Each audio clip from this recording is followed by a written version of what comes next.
আজ থেকে প্রায় 1000 বছর আগে মিশরের বিখ্যাত একজন আল্লাহওয়ালা শায়েখ আবু আব্দুল্লাহ জাযুলি রাহমাতুল্লাহি আলাইহি একদিন সফরে বের হয়েছে। পথিমধ্যে নামাজে রক্ত হয়ে গেল।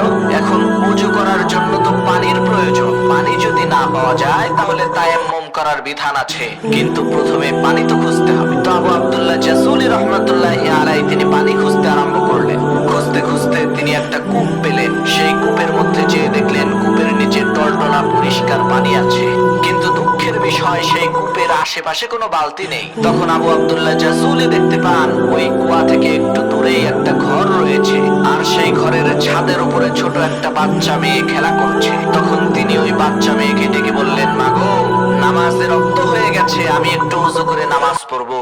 এই কুয়ার আশেপাশে কোনো বালতি দেখতে পাচ্ছি না, তোমাদের ঘরে কি কোনো বালতি আছে নাকি? আমাকে একটু দাও, আমি কুয়া থেকে পানি উঠিয়ে ওযু করব। তখন সেই মেয়ে জিজ্ঞেস করলো, মান আনতা আইয়ুহাল মুসাফির, হে পথিক, আপনি কে, আপনার পরিচয় কি? তখন তিনি পরিচয় দিয়ে বললেন, আমি হচ্ছি আবু আব্দুল্লাহ জাযুলি। মেয়েটি তখন বলল, হায় আফসোস, আপনি হচ্ছেন আরবের সবচাইতে নামকরা বিখ্যাত শায়েখ। আরবের প্রত্যেকটা মানুষই আপনাকে চেনে। আপনি এত প্রসিদ্ধ নামকরা একজন আলেম হয়েও কূপ থেকে পানি উঠানোর জন্য বালতি তালাশ করছেন, এটা তো খুবই আশ্চর্য বিষয়। মেয়েটির এই কথা শুনে আবু আব্দুল্লাহ জাযুলি খুবই অবাক হয়ে মেয়েটিকে বললেন, না, বালতি ছাড়া কূপ থেকে পানি উঠাবো কি করে, তুমি বলো তো দেখি। এই কথা শুনে মেয়েটি ওই কূপের মধ্যে থুতু মেরে দিল, আর সাথে সাথে আল্লাহ তাআলার কুদরতে ওই কূপের পানি উঠলে উপরের দিকে ওঠা শুরু করে দিল।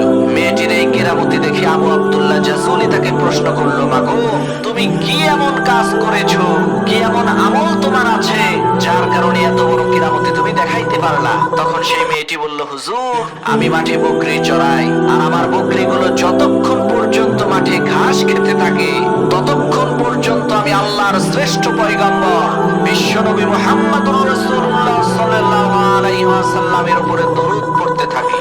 সুবহানাল্লাহ।